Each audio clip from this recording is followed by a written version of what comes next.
আমরা যেখানে আছি এখানে কোনো প্রভাবই পড়েনি, তবে পুরো নেপাল একদম উদ্বেগ এবং হুম। এখানে নেপালে এমন সিচুয়েশন যে তারা এটাকে কিভাবে হ্যান্ডেল করবে এবং একসাথে প্রায় 60-70 হেলিকপ্টার এসেছে উদ্ধার আচ্ছা। করার জন্য, এইটুকু আচ্ছা। পর্যন্ত আপডেট জানি। হুম। আর খুব একটা জানতে পারিনি। আর আমাদের ইম্পর্টেন্ট ইনফরমেশন হচ্ছে আমাদের টিমের বাস নিয়ে কাঠমান্ডু ঢোকার কথা ছিল। হুম। আমি এবং আমার দুজন সহকারী আমরা ফ্লাইটে, আমরা বাসে যাওয়ার কথা ছিল না, কিন্তু আমার টিম যাওয়ার কথা ছিল, আচ্ছা, প্রায় আচ্ছা। 70+ ও। টিম ইউনিটের। হুম। কিন্তু আলহামদুলিল্লাহ, কারণ বাসটা যখন ছাড়তো যে সময়টা ওই রাস্তা ক্রস করতো, হ্যাঁ, হ্যাঁ। যেটা আজকে যে সময় যে দুর্ঘটনাটা ঘটেছে, বাসটা হয়তো বা কিছুটা কাছাকাছি সময় হয়তো ওই রাস্তাটা ক্রস করতেন।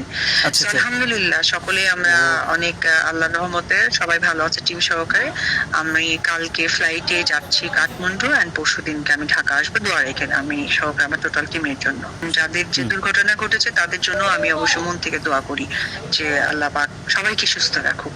না, আমি আছি পোখরাতে। পোখরাতে একদম মেইন জায়গায় আছি। এটা হচ্ছে আপনার পোখরা থেকে কাঠমান্ডু যেতে বাই রোড পড়ে, বাই রোডে এই অবস্থাটা হয়েছে। আমি স্ট্যাটাস দিয়েছি আমার ফেসবুকে, কারণ আসলে অনেকেই আমার শুভাকাঙ্ক্ষী সাংবাদিক। এখন বোঝা যাচ্ছে কাছের মানুষরা কতটা আমাকে ভালোবাসে, এবং আমার ফ্যান ফলোয়ার পেজও কখনো আমাকে নক দেয় না, তারা পর্যন্ত নক দিয়েছে। সো আমি রিয়েলি তাদের কাছে কৃতজ্ঞতা জানাই, এবং আমি এটাই বলি যে আমার জন্য সকলেই দোয়া করবেন টিমের জন্য।